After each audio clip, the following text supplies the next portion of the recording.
Coach, now that it's over, what's the emotion? What's kind of going through your mind? Well, emotions change over 4 days' time. You know, it's been a long, hard 4 days, but there's stages of grief and frustration, and you get through regret and this and that. But really, the thing you got to remember through that is my obligations, responsibilities to coach a basketball team. So we as a staff are really committed to be the coach, and that's the message we kept trying to our players. Be the basketball player. Don't be the what happened. Can't live with the regret. So I think over the course of 4 days, all those emotions really came back. I just want our seniors to have the best finish they could have. I wanted the game to be competitive, especially after the blowout with Irvine. The emotions were so high, our productivity was so poor that we just needed to finish. Winning is great, but competing is why you play.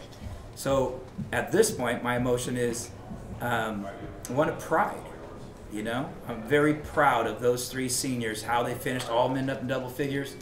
Marcellus' dunk at the end, I think is a Sports Center worthy, and Don throwing a pass to him, and Donovan having the 1,000, 300, and 100 deal. Yes. You heard about that? If not, look it up. It's 1,000 points, right? 1,000 points, 300 assists, 300 steals, first player ever. And 100 steals. 1,000, 300, 100. That's not the impressive part. He's the only one in Cal Poly history to do it. He did it in 3 years. Okay, he's a junior college kid, came for one, did it in 3 years. To me, that it is so exceptional and shows you, and that's from a guy who's under 6 foot. I won't say how much under 6 foot, but when I'm wearing these shoes, I was a little bit taller than him. These are the special ones. Give me an extra ½ inch there. So a lot of pride, and a lot of relationships. The number of people that reached out to go to the tent beforehand and announce, my dream is finally accomplished, in which my dream was to coach a Division I team in Paradise. I got to live on the Central Coast for 10 years. I could be at a high academic school with great student athletes. My second dream in life, if you guys haven't heard, I tried to get my second dream in life, is to be the coach of the Seattle Supersonics. And they don't have a team there anymore, so that's going to be a tough one. So my third dream in life, this is the moment in which I guess I can finally share that. I share it with people in tent on the radio, so hopefully you can run this. But I will be running for President of the United States for 2020. So Callero for 2020, I'm going to have some more free time to run a campaign now, shake more hands, kiss some babies, and find a new avenue in life. Who's the vice president?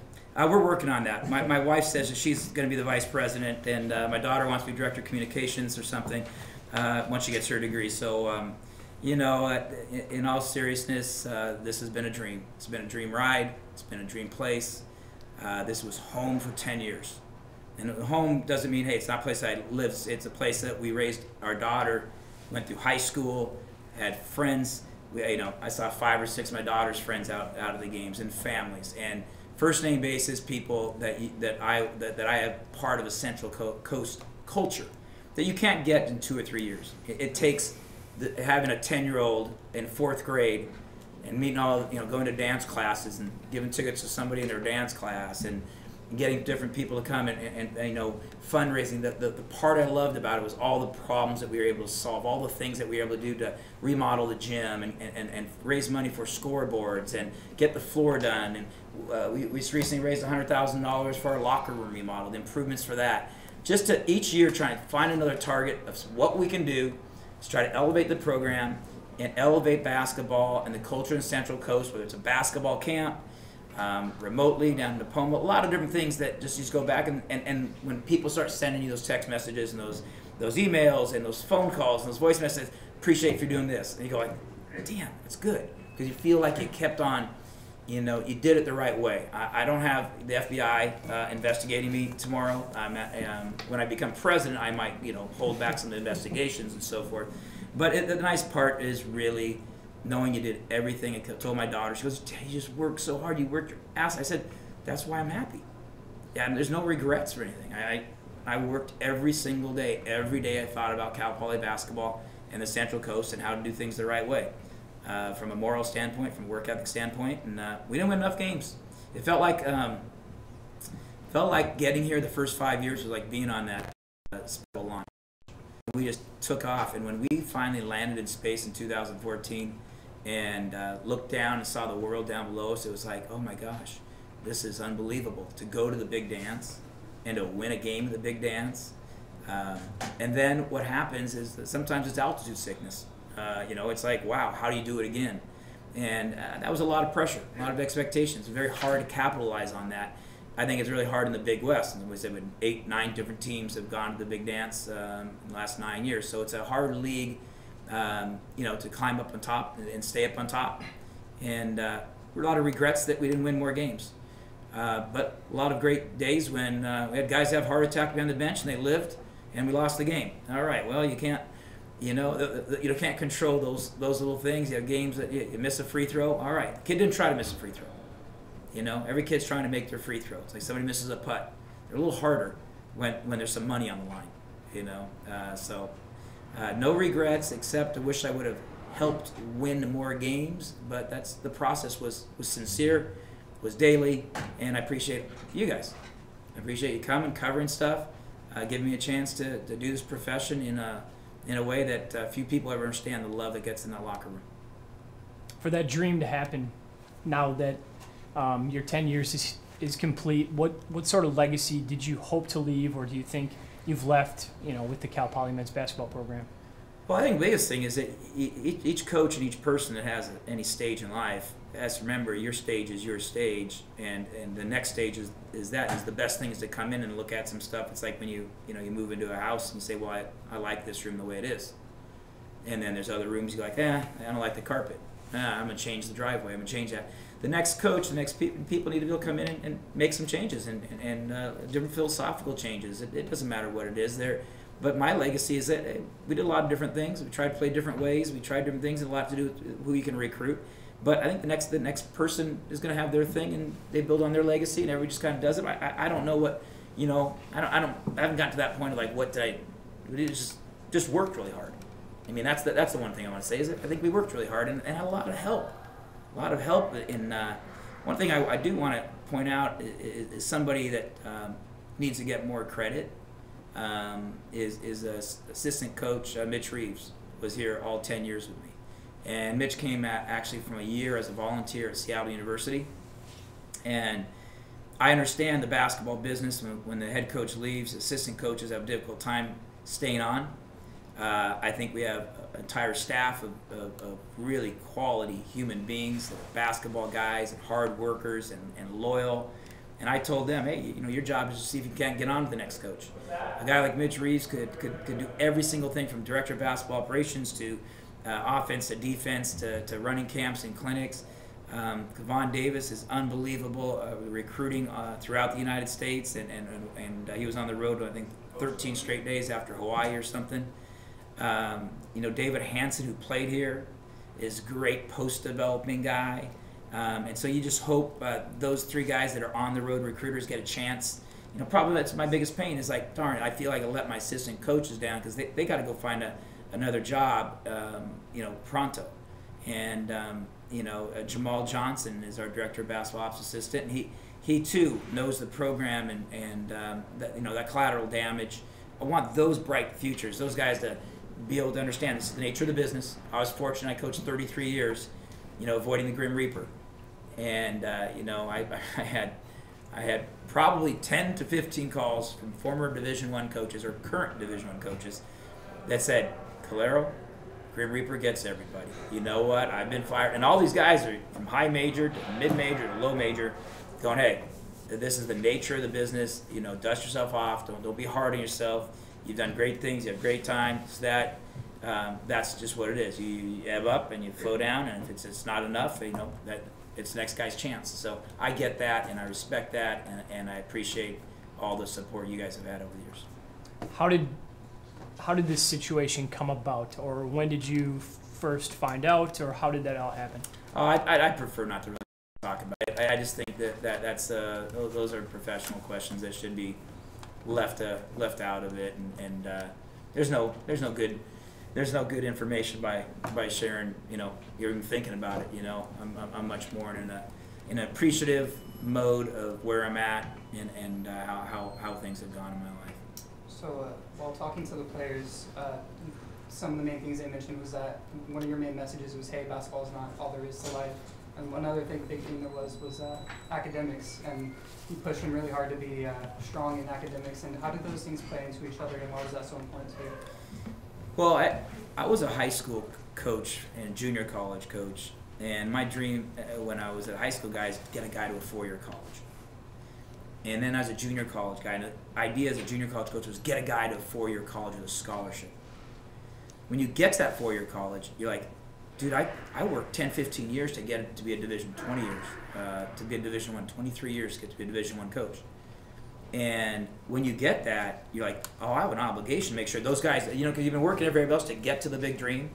When you get there, then your obligation is to make sure they get their degree. And I think that was one of the major things that was driving home to them, from study hall to grade checks that we did as a staff. We didn't push that off to an academic center. We as a staff monitored and supported those guys, so they knew that, hey, the grade check isn't in, you're not going on that road trip. You got 1 week to get it in. Monday morning we give it to you. Thursday we're taking off, or whatever it is, a Thursday game. And so you have to have a little bit of consequences on that to see him graduate. And Donovan's online to graduate. Kuba's online to graduate. Marcellus on graduate. And Victor Joseph from last year is back taking classes to graduate. So anybody who's in our program as a senior has completed their degree. Anybody that we recruited over that time has completed a degree. And that, we have 3 or 4 guys popped into town, surprised me, former players, and a couple guys. I had a former player that's the assistant, or he's the color commentator for the Boston Celtics, Ryan Scalabrine, and he called me. The Celtics are in town. He says, you got to come down here tomorrow. I said, no, I don't want to come down there tomorrow because I freaking hope we can win the game and Riverside loses the game. He goes, what? You can still get to playoffs? I said, yeah, I'm still focusing on trying to get the team to the playoffs. We had to have 3 things happen. Obviously, the third one was the coin flip. The first 2 didn't happen, so the coin flip doesn't happen. But, just to have, guys from 20 years ago at junior college who are 10-year NBA veterans, Boston Celtic announcers, hanging out with Brad Stevens. Hey, come down. We'll have dinner down here. And I'll see what I got. I got to go clean my office out first. We'll see what we got to do. Drop it off and a bunch of other stuff there. So. Any other questions, gentlemen? It's been a long 10-year run for you. You've done a lot, not only for Cal Poly, advancing the program a lot, but also in the community as well, as you said. How soon before you and the family decide, how fast you want to jump back into coaching again, take some time and be with them, and maybe the presidential run will work out, but if that doesn't work out, how soon do you feel like I you want sense some sarcasm about presidential. You got a chance. But how soon do you want to get back out there and start coaching again? It's, in your blood to be out there and be with those boys and stuff. I think this is a great time for me to be a better husband and a better father and a better friend and a better uncle, and I'm gonna, provided the Sonics don't move to Seattle and offer me a job right away, I think I'll take one full year away from coaching, and do a variety of different things that I've never done in my life, and that'll be really interesting for me. And by doing things after being on that space shuttle for 33 years up in atmospheric space, you simply eat things that you don't know about. Thanksgiving dinners with family and friends. Thanksgiving's been on the road with team, family. Super Bowl parties. My wife knows that it's 50-50. If we lost the Saturday game, I don't go to Super Bowl parties on Sunday. I'm a bad guest. I'm a poor loser. So I think it would be what I call a sabbatical year, a coaching sabbatical, where we're gonna move back to sell our house, downsize our life. Fortunately, I am over 55, so I have a small Cal Poly retirement that I can step away from, and downsize life and take a full year to. I want to do some volunteer work with kids that don't have the money to go to camps and clinics. I love coach an eighth grade team for a summer. For a 3-week summer league or something like that. Coaching is coaching. And I think that's the type of stuff that can rejuvenate, and if after that time, next year at this time, I'm not dying to be a head coach or a coach someplace, then that presidential election better work out for me, or I'm gonna have to start selling real estate or something else. We'll see what else we do. You got our vote. I'm independent. Over the last 10 years you've been at Cal Poly, there have been a lot of big moments, from coaching the first NBA player here to getting this team to their first NCAA Division I appearance. Of all the little things that came along with being his head coach, what's going to be the one thing that you're going to carry with the most? I think you carry with you the most all the little things that make you laugh during the day. The camaraderie with your coaching staff. I mean, the weird things that you just laugh about. I mean, we were just talking about miscellaneous things the other day, and it's like, I remember recruiting this kid, and him coming in the gym, and I'm on the phone, and he's on the phone, and I'm saying, hey, well, you're here? Yeah, I parked. And then you're on the phone, and hey, well, okay, you're going to walk down to the gym. Yep, I'm in the gym. I just walked in the gym. You're looking for the kid. And he goes, hey, well, I am standing in mid-court. Yeah. And I said, you're standing mid-court? And I'm like, looking at mid-court. So I'm there. I go, well, I'm in the gym. I'm going to walk. What, are you in the right gym? Oh, you must be in the rec center gym. No, I'm in. And so I thought it was a rec center. They're finally, it took us another 5 minutes to figure out he was at Cal Poly Pomona gym, okay? and so those type of things that you just go, oh my gosh. I said, I don't know if this is the right kind of kid we should be recruiting. He's at the wrong school.